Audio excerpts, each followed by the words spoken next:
Okay, so let's dive into these reactions coming out of Europe, all this buzz after that phone call between President Trump and President Putin.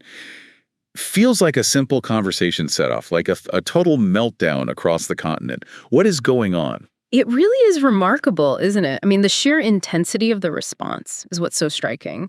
You've got people saying things like dictated peace and accusations of America disrespecting the rules, even comparisons to huge historical moments like Munich and Yalta. Wow, yeah, those are some pretty heavy historical comparisons. But are they even accurate? Well, that's the thing, right? That's where it gets really interesting. Take the Yalta Conference, for example. It's often painted as this shady backroom deal where the superpowers carved up Europe. But that picture is way too simplistic. There's just no evidence to support the idea that there was any concrete agreement to actually divide Europe at Yalta. Okay, so why are people so hung up on this idea that the U.S. is making all these concessions? I keep hearing about how we've already given Russia too much, like accepting that Ukraine can't join NATO or regain that territory in the east. Ah, I see. Well, here's the key. Those things aren't concessions. They're simply acknowledgments of what's already happening. Russia has made it crystal clear. NATO expansion into Ukraine is a no-go for them, a red line. Plus, they already have control of those eastern regions. So stating these facts isn't giving anything away. It's recognizing the reality on the ground. Yeah, I see what you mean. But then you have the British Prime Minister, Keir Starmer, calling up Zelensky right after that Trump-Putin call and assuring him of Ukraine's irreversible path to NATO. Isn't that going to mess things up? Well, you raise a good point there. This whole situation brings up a critical question about mixed messages and, the potential consequences of that. Starmer's call could totally undermine what the U.S. is trying to do in negotiating with Russia. It might even embolden Zelensky to keep fighting a war that, in the long run, he can't win. Oh, wow. Okay, so speaking of Russia, their foreign minister, Sergei Lavrov, had a pretty interesting comment. He said the West is all freaked out simply because Trump and Putin had a civil conversation. What do you think he's getting at with that statement? Lavrov is shrewd, isn't he? His comment highlights something that's been a constant worry for Europe. The fear that they'll be left out in the cold if the U.S. and Russia ever get on the same page. Historically, Europe has always been nervous about getting sidelined if the two superpowers manage to work things out. That makes sense. So, trying to understand all this anxiety coming from Europe, what are the core fears behind this extreme reaction? We can boil it down to three main fears, I think. The first one is the worry that if America pulls back its support, European integration will stall. They've been leaning heavily on the U.S. for this, and without that backing, they'd have to face their own security issues. Yeah, that makes sense. What's the second one? Fear number two is facing Russia alone.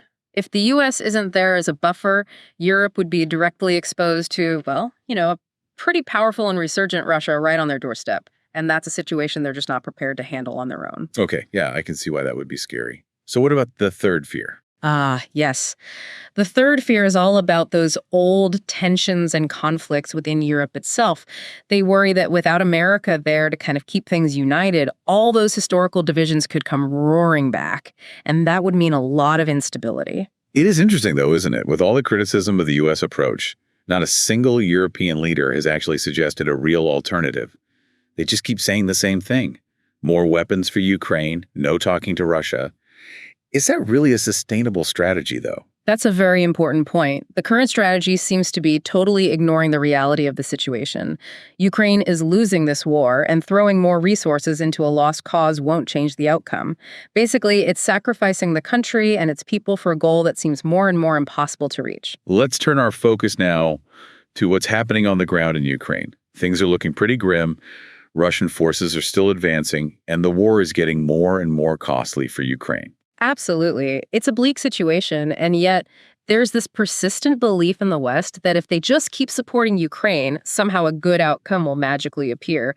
It's a really dangerous illusion to be clinging to at this point. It really is. It's almost like watching a really tense game of chess, Diplomatic chess, where the stakes are incredibly high and the whole future of Europe is on the line. Yeah. And, one question that keeps coming up is about Ukrainian morale. What happens if American support starts to dwindle? Could that cause their fighting spirit to completely collapse? It's definitely something to consider. History has shown us time and again how losing external support can absolutely crush a military's will to fight. But it's not always a guarantee. Sometimes strong leadership and a real sense of national purpose can keep morale high, even in the most desperate situations. Right, right. Well, on that note, it's interesting because both the Ukrainian and Russian intelligence chiefs seem to be on the same page about one thing. They both think Ukraine is headed for a collapse. Kirilo Budanov from Ukrainian intelligence says they've got about 6 months left. And Sergei Narishkin, his Russian counterpart, is basically echoing that same sentiment, saying that the collapse of Ukrainian statehood is inevitable. Those are some pretty dire predictions, and from both sides, no less. I think it really highlights just how urgent it is to find some kind of negotiated solution before the situation gets even worse. Yeah, absolutely. It's like this whole thing is a big wake-up call. The world is changing, and those old rules just don't apply anymore. Europe seems to be having a tough time accepting that new reality. It does seem that way, doesn't it? They're clinging to these outdated ideas of power and influence while the whole geopolitical landscape is shifting under their feet. I mean, that could have some pretty serious consequences. No kidding. And yet, it's fascinating because you see these glimmers of hope in the most unexpected places. Take al-Golani, the leader of Syria. He recently had a friendly phone call with Putin. The reason one. He's asking for help. Syria is in a deep economic crisis, and they need Russia's support to stabilize things. It's a pretty surprising development when you think about it. Al-Golani, who was once a staunch opponent of Russia, now realizes that cooperation is the only way forward. He's even agreed to let Russia keep those military bases in Syria. I mean, that says a lot about the power of pragmatism, especially when you're facing serious challenges. Yeah, absolutely. And it's even more striking when you consider what the Financial Times reported. Syria is running out of actual banknotes. They had to fly in fresh currency from Russia just to keep their economy functioning. It's a pretty stark illustration of just how dependent they are on Russian support. It's kind of mind-blowing, isn't it? A Syrian jihadi leader showing more realism and understanding of global politics than a lot of European leaders. He's willing to set aside past differences and work with Russia to achieve a shared goal, while Europe seems stuck in this cycle of denial and blame. It's a really important lesson, I think. The world is changing, and we can't keep fighting yesterday's battles if we want to solve today's problems. Couldn't agree more. All right, let's switch gears now and look at what's happening militarily in Ukraine, because that's ultimately driving everything else. The Russians are still hitting Ukraine hard with those missile attacks, targeting energy facilities, military bases, radar stations all over the country. And they're using all kinds of missiles, ground-based, ship-based, you name it. Their reach is definitely expanding, and their ability to strike deep inside Ukraine is growing. It puts a ton of pressure on Ukraine's defenses. Yeah, no kidding. And the ground war is still raging, too. In the Kharkiv region, those Ukrainian counterattacks have been, well, disastrous, honestly. And meanwhile, the Russians have been making steady progress. They've taken most of the village of Svitlikov, and they're getting dangerously close to cutting off those crucial supply lines to Ukrainian forces in the region. Yeah, that's a huge development. If the Russians manage to completely encircle those troops, it could mean a major defeat for Ukraine. And further south, down the Donbas region, the Russians just keep pushing forward. The Ukrainian defenses are crumbling in several areas, and those pincers are tightening around Bakhmut. It's a strategically vital city for the Russians, and they are clearly determined to capture it. They've also launched new offensives in other parts of the Donbass, pushing toward Lyman and Kupiansk.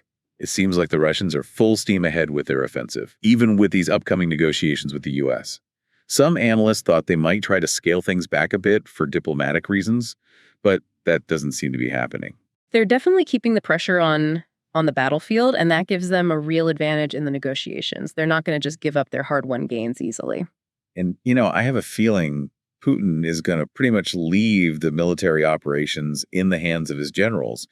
I think he's learned from earlier in the war when his interventions didn't really pan out the way he wanted. It makes sense. Give the military professionals the room to execute their strategy. Yeah, makes sense. A question a lot of analysts are asking is whether this potential decline in American support could have a ripple effect on Ukrainian morale. It's tough to say for sure, but... It's a valid point. Armies need more than just weapons and equipment to be effective. They need to believe in what they're fighting for and feel like their leaders and allies have their backs. Exactly. If Ukrainian soldiers start to think they're being abandoned by the West, that could have a devastating impact on their will to fight. And we've already seen reports of desertions and declining morale. And it's likely to get worse if the perception of waning American support takes hold. Right. Of course, there are always exceptions. Some units, especially those with a really strong nationalist ideology, they'll probably fight to the very end no matter what. That's true, but even the most committed units can only hold out for so long if they don't have the supplies, reinforcements, or a sense of purpose. Yeah. So the big question is, how long can Ukraine actually hold on? I mean, both the Ukrainian and Russian intelligence services are saying it'll collapse within 6 months. It's a really grim prediction, and it just underlines how critical it is to find a negotiated end to this war, and soon. It's like this whole situation is a flashing neon sign. The world is changing, and those old rules simply don't apply anymore. Europe is struggling to adapt to this new reality. They're holding on to these outdated ideas of power and influence while the geopolitical landscape is shifting right beneath them. It's a recipe for disaster if they don't wake up soon. Couldn't have said it better myself. Yeah, it feels like we're at this really crucial point with everything going on in Ukraine. It's like their fate is hanging in the balance, and every decision made in the next few weeks could have huge consequences for the whole world. What really stands out to you in all of this? You know, what I find particularly interesting is how Europe has reacted to that Trump-Putin phone call. It kind of reveals a deeper struggle, like they're having a hard time adapting to this shifting geopolitical landscape, almost like they're stuck in this web of fear and denial, kind of frozen and unable to break free and figure out a new path. Yeah, it's like the world is changing, whether they like it or not. The old alliances are getting weaker, new power players are emerging, and the U.S. is not going to be the world's policeman forever. It's a whole new world order, and Europe just seems really hesitant to accept it. Exactly. And as this new world order takes shape, the stakes are getting higher, and there's more potential for, miscalculations and conflict. This is a time that needs clear thinking, bold leadership, and a willingness to face some pretty uncomfortable truths. The big question is Europe up to the challenge? It's a lot to think about, that's for sure.